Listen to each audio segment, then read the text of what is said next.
Hi, this is Ivan Manjunath sir, the faculty of Geography and Economy of Classic Institution. So ನಮಗೆಲ್ಲ ಗೊತ್ತೇ ಇದೆ. ಹಾಗಿದ್ರೆ ನೀವೆಲ್ಲ ಮೊನ್ನೆ ನಡೆದಾಗ UPSC ಪ್ರಿಲಿಮ್ಸ್ 2025 ಅನ್ನ ಕೊಟ್ಟಿದ್ದು ಬಂದಿದ್ದೀರಿ, right? So many students were asked, so ಕೇಳ್ಕೊಂಡ್ರಿ ಸರ್ ಹಾಗಿದ್ರೆ ಒಂದು ಇಂಪ್ರೆಷನ್ ಕೊಡಿ and how the question paper was, so ಯಾವ ಆಧಾರದ ಮೇಲೆ ಕ್ವೆಶನ್ಸ್ ಬಂದಿತ್ತು, ಸೊ ಅದ್ರ ಬಗ್ಗೆ ಒಂದು ನಮಗೆ ಐಡಿಯಾ ಕೊಡಿ ಸರ್ ಅಂತ ಹೇಳಿ. So so many of our friends and our in the students and aspirants were asked. So ಹಾಗಾಗಿ ಇದು ಒಂದು ವಿಡಿಯೋ ಬೇಗನೆ ಬರಬೇಕಾಗಿತ್ತು, but again I was out of station. So ಹಾಗಾಗಿ ಸೊ ವಿಡಿಯೋ ಮಾಡಕ್ ಆಗಿರ್ಲಿಲ್ಲ. ಸೊ ಸೊ ಟುಡೇ ಹಾಗಿದ್ರೆ ಸೊ ಇವತ್ತು ಹೆಂಗೆ ಕ್ವೆಶನ್ ಪೇಪರ್ ಇತ್ತು, ಓಕೆ, ಸೊ ಯಾವ ತರ ಕ್ವೆಶನ್ಸ್ ಬಂದಿತ್ತು, ಆಮೇಲೆ what might be the probable cut off, ಆಮೇಲೆ ಹಾಗಿದ್ರೆ ಈಗ 2016 2026 का जो आपकी UPSC preparation how it could be ಹೇಗಿರ್ಬೇಕು ಸೊ ಅನ್ನೋದನ್ನ ನೋಡ್ತಾ ಹೋಗೋಣ ಬ್ರೀಫ್ ಆಗಿ. ಸೊ ನಮ್ಗೆಲ್ಲ ಗೊತ್ತೇ ಇದೆ, ಇಂಡಿಯಾದಲ್ಲಿ the most YONO what we say that hardest ಅಂತ ಕರೀತಾರೆ, ಓಕೆ, ಎಕ್ಸಾಮ್ UPSC ಅಂತ ಹೇಳಿ ಅಲ್ವಾ? ನಮಗೆ ಗೊತ್ತೇ ಇದೆ, union public service commission. So ಇವರು ಎವ್ರಿ ಇಯರ್ ಓಕೆ ಒಂದು ಟೈಮ್ ಟೇಬಲ್ ಬಿಡ್ತಾರೆ, ಆ ಟೈಮ್ ಟೇಬಲ್ ಪ್ರಕಾರ they do conduct the exam, right? So and in time ಅಲ್ಲಿ ರಿಸಲ್ಟ್ ಅನ್ನು ಕೂಡ ಬಿಡ್ತಾರೆ. ಹಾಗಾಗಿ the many students normally okay ಇದಕ್ಕೆ ಪ್ರಿಪರೇಷನ್ ಅನ್ನು ಮಾಡ್ತಾ ಇರ್ತಾರೆ.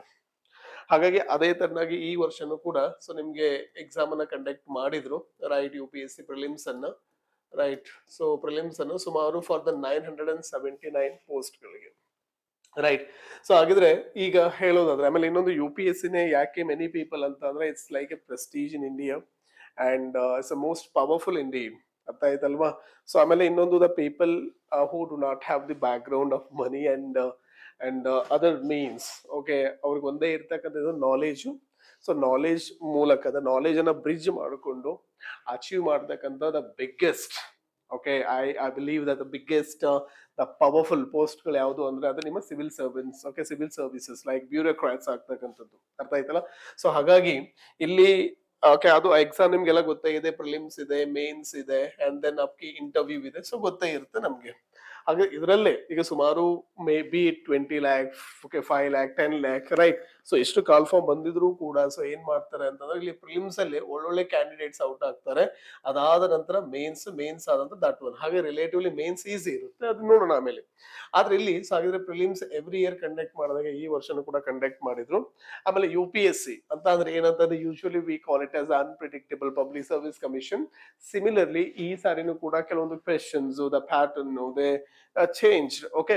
ಸೊ ಯಾಕೆ ಚೇಂಜ್ ಮಾಡ್ತಾರೆ ಅಂತ ಅಂದಾಗೆ, ಓಕೆ, ವಾಟ್ ಐ ಬಿಲೀವ್ ಅಂದ್ರೆ ನಿಮ್ಮಲ್ಲಿ ಅಡಾಪ್ಟಬಿಲಿಟಿ ಇರಬೇಕು, that's a smartness. Smart city mission ಅಂತ ಕರಿತೀವಿ. ಸ್ಮಾರ್ಟ್ ಅಂದ್ರೆ ಏನು, ಅಂಡ್ ವಿತ್ ಗಿವನ್ ಟೈಮ್ ಅಲ್ಲಿ ಅಂಡ್ ಹೌ ಯು ರೆಸ್ಪಾಂಡ್, ನೀವು ಯಾವ ತರ ಅದಕ್ಕೆ ರೆಸ್ಪಾಂಡ್ ಮಾಡ್ತೀರಿ, ಸೊ ಅದರ ಆಧಾರದ ಮೇಲೆ ಇಟ್ ಓಕೆ ಅದು ಡಿಪೆಂಡ್ ಆಗ್ತದ, ಅರ್ಥ ಆಯ್ತಲ್ಲ? ಇಲ್ಲಿ ಎಷ್ಟು ಓದ್ತೀರಿ ಏನ್ ಓಕೆ ಅನ್ನೋದಕ್ಕಿಂತ ಇಲ್ಲಿ ಆ ಓದಿದ್ದನ್ನ ಆ ಗಿವನ್ ಟು ಅಲ್ಲಿ ನೀವು ಯಾವ ತರ ಅದನ್ನ okay how you recall and how you present ಅನ್ನೋದು ತುಂಬಾನೇ ಮ್ಯಾಟರ್ ಆಗ್ತದ, ಅರ್ಥ ಆಯ್ತಲ್ಲ? ಸೊ ಹಾಗಾಗಿ ಸೊ ಪ್ರಿಲಿಮ್ಸ್ ಅನ್ನೋದು ಓಕೆ ತುಂಬಾನೇ ಇಂಪಾರ್ಟೆಂಟ್ ಆಗ್ತದೆ, ಯಾಕಂದ್ರೆ ಪ್ರಿಲಿಮ್ಸ್ ಅಲ್ಲಿ ದ ಮೋಸ್ಟ್ ಕಾಂಪಿಟೇಷನ್ ಇರೋದು. ಯಾಕಂದ್ರೆ ನೀವಲ್ಲಿ ಕೆಲವೊಂದ್ ಸಾರಿ ರಿಸ್ಕ್ ಅನ್ನ ತಗೊಂಡ್ರು ಕೂಡ ಒಂದೊಂದ್ಸಾರಿ ಲಾಸ್ ಆಗ್ತದೆ, ರಿಸ್ಕ್ ಅನ್ನ ತಗೊಂಡಿದ್ರು ಕೂಡ ಒಂದ್ಸಾರಿ ಲಾಸ್ ಆಗ್ತದ. ಸೊ ಹಾಗಾಗಿ ಇಲ್ಲಿ ಪ್ರಿಲಿಮ್ಸ್ ಅನ್ನೋದು ತುಂಬಾ ಅಂದ್ರೆ ತುಂಬಾ ಮೋಸ್ಟ್ ಇಂಪಾರ್ಟೆಂಟ್ ಆಗ್ತದ ಇನ್ನೆಲ್ಲ ಓಕೆ ಪ್ರಿಪರೇಷನ್ ಅಲ್ಲಿ. ಬಟ್ ನೀವು ಸೆಲೆಕ್ಷನ್ ಆಗ್ಬೇಕು ಅಂದ್ರೆ ಫಸ್ಟ್ ಪ್ರಿಲಿಮ್ಸ್ ಕ್ಲಿಯರ್ ಮಾಡ್ಬೇಕು, then only mains. But mains compare to the ಆಪ್ಕಿ ಪ್ರಿಲಿಮ್ಸ್ ಕಂಪೇರ್ ಮಾಡಿದ್ರೆ ರಿಲೇಟಿವ್ಲಿ ಮೇನ್ಸ್ ಈಸಿ ಇರುತ್ತೆ. ಸೊ ಅದಿರ್ಲಿ, ಹಾಗಿದ್ರೆ the first impression with respect to the paper. Sir ಹಾಗಿದ್ರೆ ಏನು, how was the paper, right? ಹಾಗಿದ್ರೆ ಹೇಗಿತ್ತು ಸರ್ ಪೇಪರ್ ಅಂತ ಕೇಳಿದ್ರೆ, right? So how was the paper, right? How was the paper ಅಂತ ನಮಗೆ ಏನಾದ್ರೂ ಕೇಳಿದ್ರೆ ಸೊ ನಾ ಹೇಳೋದು ಒಂದೇ ನಿಮ್ಗೆ, ಆಸ್ ಯೂಶುವಲ್ ಅನ್ಪ್ರೆಡಿಕ್ಟಬಲ್ ಆಗಿತ್ತು ಅಂಡ್ ರಿಲೇಟಿವ್ಲಿ, ರೈಟ್? ನಾನು ಕಂಪೇರ್ ಮಾಡಿ ನೋಡಿದ್ರೆ it was relatively bit lengthier, okay. So lengthier ಆಗಿದ್ ಪೇಪರ್ ಇದು, right? As compare to the UPSC the previous okay the question papers ಅನ್ನ ನೀವು ಕಂಪೇರ್ ಮಾಡಿದ್ರೆ, and relatively this year the questions were relatively bit lengthy. ಹಾಗಾದ್ರೆ ಈ ತರ questions ನಾನು ನಿಮ್ಗೆ ಹೇಳಿದೀನಿ, ನೀವು ಔಟ್ ಮಾಡೋ ಅವಶ್ಯಕತೆ ಇಲ್ಲ, ರೈಟ್? ಸೊ ಕಟ್ ಆಫ್ ಎಷ್ಟಿರುತ್ತೆ ನಾ ಅದೇ ಹೇಳೋದು, ಪ್ರತಿ ಸಾರಿ ಕ್ಲಾಸಲ್ಲೂ ಅದೇ ಹೇಳ್ತೀನಿ ನಿಮಗೆ, ಇಲ್ಲಿ ಮಾಸ್ಟ್ರಿ ಮಾಡಕ್ ಹೋಗ್ಬೇಡ್ರಿ, ರೈಟ್. ಒಂದು ಎಕ್ಸಾಮಿಗೆ ಏನ್ ಬೇಕಾಗ್ತದೆ ಆ ಒಂದು ಕ್ಯಾರೆಕ್ಟರ್ ಅನ್ನ ಬಿಲ್ಡ್ ಮಾಡ್ಕೊಳ್ಳಿ. ಈಗ ಫಾರ್ ಎಕ್ಸಾಂಪಲ್ UPSC ಪ್ರಿಲಿಮ್ಸ್ ಅಂದ್ರೆ ನಿಮ್ಗೆ ಗೊತ್ತಿರೋದ್ ಬೇಕು, ಏನು ಇಷ್ಟೇ ಕಟ್ ಆಫ್ ಬರುತ್ತೆ, ಪ್ಲಸ್ ಆರ್ ಮೈನಸ್ 5 ಮಾಡ್ಕೊಂಡು ನೀವ್ ಏನ್ ಮಾಡ್ಕೊಂಡ್ ಬರ್ಬೇಕಲ್ಲಿ ರಿಸ್ಕ್ ತಗೊಂಡ್ಬರ್ಬೇಕು, ನಾಟ್ ಮೋರ್ ದೆನ್ ದಟ್. ಯಾಕೆಂದ್ರೆ ನಾನು ಹೇಳಿದಲ್ವ ಕಾಂಪಿಟೇಷನ್ ಹ್ಯೂಸ್ ಇರುತ್ತೆ, ಅಂಡ್ ಅದೇ ಹೇಳೋದು the strategies matter a lot here. So ಹಾಗಾಗಿ ಇಲ್ಲಿ ದ ಮೋಸ್ಟ್ ಸ್ವಲ್ಪ ಲೆಂಥಿಯರ್ ಆಗಿತ್ತು. ಈ ತರ ಕ್ವೆಶನ್ ಪೇಪರ್ ಬಂದಾಗ ಸ್ಟ್ರಾಟಜೀಸ್ ವರ್ಕ್ ಆಗ್ತವೆ, ರೈಟ್. ದ ಫಸ್ಟ್ आपका ಸ್ಟ್ರಾಟಜೀಸ್, ಓಕೆ, ಸ್ಟ್ರಾಟಜೀಸ್ ವರ್ಕ್ ಆಗ್ತದ. ಎರಡನೇದು ಇಂಪಾರ್ಟೆಂಟ್ ಏನು ಅಂದ್ರೆ आपका ದ ರೀಡಿಂಗ್ ಸ್ಕಿಲ್ಸ್. ಅಗೇನ್ ಹೇಳ್ತಾ ಇದ್ದೀನಿ, ರೀಡಿಂಗ್ ಸ್ಕಿಲ್. ಯಾಕೆ ನಾವು ನ್ಯೂಸ್ ಪೇಪರ್ ಓದ್ರಿ ಅಂತ ಹೇಳ್ತೀವಿ ಅಂದ್ರೆ ಒಂದು ರೀಡಿಂಗ್ ಸ್ಕಿಲ್ಸ್ ಅನ್ನ ಬೆಳೆಸ್ಕೊಳ್ಳೋದಕ್ಕೆ. ಯಾಕೆ ನಿಮಗೆ CSAT ಅಲ್ಲಿ ಕೂಡ ಕಾಂಪ್ರಹೆನ್ಷನ್ಸ್ ಇರೋದ್ರಿಂದ ಇಲ್ಲಿ ಸ್ಟ್ರಾಂಗ್ ಆಗಿ ರೀಡಿಂಗ್ ಇತ್ತು ಅಂತ ಅನ್ಕೊಳ್ಳಿ, easily you would have attended, okay, attend ಮಾಡಬಹುದಾಗಿತ್ತು. ಹಾಗೆ ರಿಲೇಟಿವ್ಲಿ ಓಕೆ ಬಿಟ್ ಲೆಂಥಿಯರ್. ಇದರಲ್ಲೇ ಗೊತ್ತಾಗ್ತದೆ ನಿಮ್ಗೆ ಹಾಗಿದ್ರೆ how much you are prepared, how much you are adaptable to the given certain critical conditions. So ಹಾಗಾಗಿ ಇಟ್ಸ್ ಅ ವೆರಿ ಇಂಪಾರ್ಟೆಂಟ್ ಆಗ್ತದೆ, right. ಇನ್ನೊಂದು important ಆಗಿ ಹೇಳ್ಬೇಕಂದ್ರೆ nature of the paper. So relatively I don't say it's easy and I don't say it's very difficult, and it's a relatively moderately difficult ಅಂತ ಹೇಳಿ ಕರಿತೀನಿ ನಾನು. So right, I believe it is a moderately difficult paper. Is sir, why you say like this? Because ನೀವು correct ಆಗಿ ನೋಡಿದ್ರೆ ನಮ್ಗೆ already ಗೊತ್ತಾಗಿದೆ the basic pillars आपकी prelims ಅನ್ನು ತೆಗೆದುಕೊಂಡ್ರೆ, ಬೀಟ್ आपकी ಜಸ್ಟ್ ಹಾಗೆ ಬರಿತಾ ಇದ್ದೀನಿ ನಾನಿಲ್ಲಿ, ಬೀಟ್ geography ಇರ್ಬೋದ್ರಾ, and ಬೀಟ್ आपकी ರೈಟ್ economy ಇರ್ಬೋದ್ರಾ, ರೈಟ್, ಬೀಟ್ आपकी environment ಇರ್ಬೋದ್ರಾ, ಅಥವಾ ಸೊ ಬೀಟ್ आपकी ರೈಟ್ right आपकी, so be it, yeah, so be it आपकी, what we say that so I believe again आपकी, yes, okay, आपकी economy ಆಯ್ತು, environment ಆಯ್ತು, and again governance ಅಂತ ತಗೊಂಡ್ಬರ್ತೀನಿ ನಾನಿಲ್ಲಿ, right, governance ತಗೊಳ್ಳಿ, and then again I can say this has, ನೋಡಿ ಇಲ್ಲಿ ಇನ್ನೊಂದು ಪೇಜ್ ಅಲ್ಲಿ ಬರೆದು ಬಿಡುವ, right, I can go with that. ಈಗ UPSC prelims ಅನ್ನ ತೆಗೆದುಕೊಂಡ್ರೆ, so what I believe, right, the major subjects ನಿಮ್ಗೆಲ್ಲ ಗೊತ್ತೇ ಇರುತ್ತೆ, ಜಸ್ಟ್ ಒಂದ್ಸಾರಿ ನೋಡಿ ಅದನ್ನ ಅನಾಲಿಸಿಸ್ ಮಾಡ್ಬಿಡುವ. आपकी ಬೀಟ್ geography ಇರ್ಬೋದಾ, ರೈಟ್. ಅದೇ ರೀತಿಯಾಗಿ ಜಸ್ಟ್ ಐ ಸೇ ದಟ್ आपकी economy ಇರ್ಬೋದ್ರಾ, ರೈಟ್, ಅಥವಾ ಬೀಟ್ आपकी ಜಸ್ಟ್ ಐ ಸೇ ದಟ್ आपकी environment ಇರ್ಬೋದ್ರಾ, right. So environment, and again I can say that आपकी, right, so Indian polity, and some people call it as a constitution or political system ಅಂತಾನೂ ಕರಿತೀವ, right. ಅದೇ ರೀತಿಯಾಗಿ आपकी science and tech ಇರಬಹುದಾ, right, and again I can tell you, right, आपकी governance ಇರಬಹುದಾ, right, so governance ಇರಬಹುದಾ, right, and ಅದೇ ರೀತಿಯಾಗಿ again I can tell you आपकी, yes, history, okay, I can tell you history plus आपकी, okay, culture, art and cultural history, the architectural and the cultural history of India, right. So you major subjects ಅಂತ ತಗೊಂಡು plus again you can add the current affair, right. current affair ಕೂಡ ಆ ತರ ಏನು separate ಆಗಿ ಕೇಳೋದಿಲ್ಲ, and which are there in your basics ಅಲ್ಲಿ ಏನಿರುತ್ತೆ ಅದರಲ್ಲೇ ಕೇಳಿರ್ತಾನೆ, but I can write the current affairs, right. So ಈ ತರ ಕ್ವೆಶನ್ಸ್ ಬಂದಿರ್ತದ, ಅದು ಇದ್ರ ಮೇಲೆ ಕ್ವೆಶನ್ಸ್ ಬಂದಿರ್ತದ. ಈಗ ನಾನು ಒಂದೊಂದೇ ಹೇಳ್ತಾ ಹೋಗೋದಾದ್ರೆ ನೋಡಿ, ಫಸ್ಟ್ ಸೊ ಜಾಗ್ರಫಿ ಇದೆ ಅಂತ ಅನ್ಕೊಳ್ಳೋಣ. ನೋಡಿ, ಜಾಗ್ರಫಿ ಕ್ವೆಶನ್ಸ್ ಆಸ್ ಯೂಶುವಲ್ ಇತ್ತೀಚೆಗೆ UPSC ಕೇಳ್ತಕ್ಕಂಥ ಕ್ವೆಶನ್ಸ್ ಹೆಂಗಿದೆ ಅಂದ್ರೆ ಓನ್ಲಿ ಕಾನ್ಸೆಪ್ಚುಯಲ್ ಬೇಸ್ಡ್, ಅಂದ್ರೆ ಅಂಡರ್ಸ್ಟ್ಯಾಂಡಿಂಗ್ ಮ್ಯಾಟರ್ಸ್ ಎ ಲಾಟ್. ಹಾಗಿದ್ರೆ ನನ್ನ ಪ್ರಕಾರ when you are reading, so reading ಕಿಂತ ಅಂಡರ್ಸ್ಟ್ಯಾಂಡಿಂಗ್ ಮಾಡಿ, ಅರ್ಥ ಆಯ್ತಲ್ಲ. ಸೊ ಏನು ಓದ್ತಾ ಇದ್ದೀರಿ ಅದನ್ನ try to relate to the surroundings. ಈಗ ಫಾರ್ ಎಕ್ಸಾಂಪಲ್ ಯಾವುದೇ ಕ್ವೆಶನ್ಸ್ ನೀವು ನೋಡಿದ್ರೆ ಈ ಸರಿ ಕೂಡ ಅಷ್ಟೇ, such questions were being asked, right. ಇಲ್ಲಿ ಟ್ರಾಪಿಕಲ್ ಅಲ್ಲಿ ಜಾಸ್ತಿ ಡಸ್ಟ್ ಇರುತ್ತೋ ಅಂಡ್ ಟೆಂಪರೇಟ್ ಅಲ್ಲಿ ಡಸ್ಟ್ ಇರುತ್ತೋ, that's very simple question, and but ಇಲ್ಲಿ ಏನ್ ಬೇಕಾಗ್ತದೆ ಅಂತ ಅಂದಾಗೆ and how you can relate it, right. And ಇಲ್ಲಿ ಎಲ್ಲಾ ಕೂಡ ಬುಕ್ ಅಲ್ಲಿ ಇರ್ಬೇಕಂತ ಏನೂ ಇಲ್ಲ, ಬಟ್ ಸೊ ನಿಮ್ಗೆ ಏನಾದ್ರು ಕನ್ಸೆಪ್ಚುಯಲ್ ಕ್ಲಾರಿಟಿ ಇತ್ತು ಅಂದ್ರೆ ಯು ಕ್ಯಾನ್ ಸೇ. ಆಮೇಲೆ ಇನ್ನೊಂದು ನೋಡಿ, ಹೇಗೆ ಕರೆಂಟ್ ಅಫೇರ್ ಅನ್ನ ಜಾಗ್ರಫಿ ಲಿಂಕ್ ಮಾಡಿ ಕೇಳ್ತಾರೆ ಅಂದ್ರೆ ನಾವು ಓದ್ತಾ ಇರ್ತೀವಿ, ರೈಟ್. ಜಾಗ್ರಫಿ ಕ್ಲಾಸ್ ನಾವು ಹೇಳಿರ್ತೀವಿ ನಿಮ್ಗೆ ಯಾವುದು, ಈಗ for example fundamentals of geography ಅನ್ನ ಹೇಳ್ಬೇಕಾದ್ರೆ, so we normally talk about the sun and it system ಬಗ್ಗೆ ಮಾತಾಡ್ತೀವಿ, ರೈಟ್. ಈ ಸನ್ ಅಂಡ್ ಸಿಸ್ಟಮ್ ಅಲ್ಲಿ ನಾವು ಏನೇನು ಓದಿರ್ತೀವಪ್ಪ ಹಾಗಿದ್ರೆ, ಪ್ಲಾನೆಟ್ಸ್ ಅಂದ್ರೆ ಏನು, ಅಥವಾ ಫಸ್ಟ್ ಬಿಫೋರ್ ಸನ್ ಬಗ್ಗೆ ಓದಿರ್ತೀವಿ, ಪ್ಲಾನೆಟ್ಸ್, ಡ್ವಾ ಪ್ಲಾನೆಟ್ಸ್, ಮೆಟಿಯೋರೈಟ್ಸ್, ರೈಟ್, ಎಸ್ಟರಾಯ್ಡ್ಸ್, ಈ ತರ ಬೇರೆ ಬೇರೆ ನಮ್ಮಲ್ಲಿ ಕಾಮೆಟ್ಸ್ ಬಗ್ಗೆ ಎಲ್ಲ ಓದಿರ್ತೀವಿ. ಅದೇ ತರ ಇಲ್ಲಿ ಏನ್ ಮಾಡಿದಾನೆ ನೋಡಿ, ಇಲ್ಲಿ ಸನ್ ನೋಡಿ. ನಾನು ಯಾಕೆ ಹೇಳ್ತಾ ಇದ್ದೀನಿ ಅಂದ್ರೆ ಇದು ಬೇಸಿಕ್ ಎಲ್ಲ ಓದಿರ್ತೀವಿ, right. You can say that solar flares ಅಂದ್ರೆ ಏನು, ರೈಟ್. ಕ್ಲಾಸ್ ಅಲ್ಲಿ ಹೇಳಿರ್ತೀವಿ ಸೋಲಾರ್ ವಿಂಡ್ಸ್ ಅಂದ್ರೆ ಏನು, ರೈಟ್. ಅದೇ ಕರೋನಲ್ ಏನೋ ಹೋಲ್ಸ್ ಅಂದ್ರೆ ಏನು, ಓಕೆ, ಅಥವಾ ಕರೋನಲ್ ಮಾಸ್ ಎಜೆಕ್ಷನ್ಸ್ ಅಂದ್ರೆ ಏನು, ರೈಟ್ ಅಪ್ಕಿ, okay, what we say that plages ಅಂದ್ರೆ ಏನು, ಸನ್ ಸ್ಪಾಟ್ಸ್ ಗಳಂದ್ರೆ ಏನು, ರೈಟ್, ಅವೆಲ್ಲವನ್ನ ನಾವು ಓದಿರ್ತೀವಿ. ಅದೇ ತರನಾಗಿ ಇದೇ ಈ ಸರಿ ಯಾಕೆ ಹೇಳಿದ್ರೆ ಮೈಟ್ ಬಿ ನೋಡಿ, ಇದು ಇದೇ ತರ ರೀಸನ್ ಅಂತ ಹೇಳಕ್ ಬರೋದಿಲ್ಲ, ಕ್ಯಾನ್ ಬಿ ಅ ರೀಸನ್. ಯಾವುದು ಅಂದ್ರೆ ನಿಮ್ಮ ಆದಿತ್ಯ L1 ಇದೆ ಅಲ್ವಾ, ಸೊ ನೀವು one of the missions of this one is to one of the missions of this one is to study about this, okay, coronal holes irbodu, ado solar mass ejection, the coronal mass ejections irbodu, right, samajh mein aa raha hai na. So hagagi it becomes somewhat very important ಆಗ್ತದೆ ನೋಡಿ. ಅಂದ್ರೆ so basic ಇದೆ, ಆ basic ಅನ್ನ current affair ಗೆ link ಮಾಡಿ how he asked the questions, ಅರ್ಥ ಆಯ್ತಾ. ಸೊ ಹಾಗಾಗಿ ಇದು ತುಂಬಾನೇ ಇಂಪಾರ್ಟೆಂಟ್ ಆಗ್ತದೆ. ಹಾಗಾಗಿ ನೀವು ಇನ್ನು ನೆಕ್ಸ್ಟ್ ಏನೇ ಓದ್ತೀರಾ ಅಂದ್ರೆ ಫಸ್ಟ್ ಏನ್ ಮಾಡಿ ಅಂದ್ರೆ, ಓಕೆ, ಫಸ್ಟ್ ರೀಡಿಂಗ್ ಅಲ್ಲಿ ನಾರ್ಮಲ್ ಆಗಿ ಓದ್ಬೇಕು, ಸೆಕೆಂಡ್ ರೀಡಿಂಗ್ ಓದ್ಬೇಕಾದ್ರೆ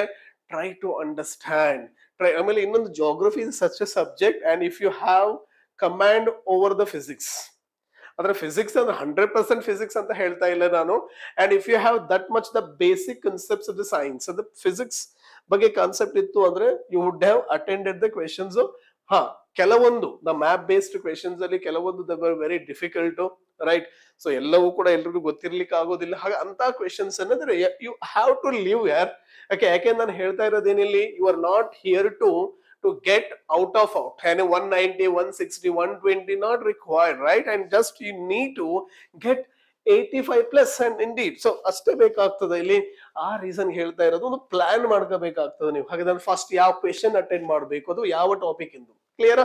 ಹಾಗಾಗಿ ಜಾಗ್ರಫಿ ಕ್ವೆಶನ್ಸ್ ಒಂದು ಹಿಯರ್ ಅಂಡ್ ದೇರ್ ಒಂದು 2-3 ಕ್ವೆಶನ್ ಹಂಗೆ ಅನ್ಕೊಳ್ಳುವ, ರೈಟ್.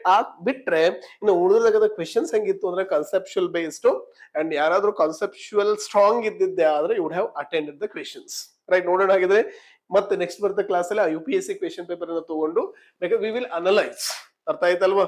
ಎಸ್, ಆಮೇಲೆ ಅಂದ್ರೆ ಅದನ್ನ ಬೇಸ್ ಆಗಿ ಇಟ್ಕೊಂಡು ಹೆಂಗೆ 2020 ಅಥವಾ 2026 ಸೊ ನೀವು ಯಾವ ತರ ಅಟೆಂಪ್ಟ್ ಮಾಡಬೇಕು, ಯಾವ ತರ ಪ್ರಿಪೇರ್ ಆಗ್ಬೇಕು ಅನ್ನೋದನ್ನ ನೋಡೋಣ ಅಂತೆ.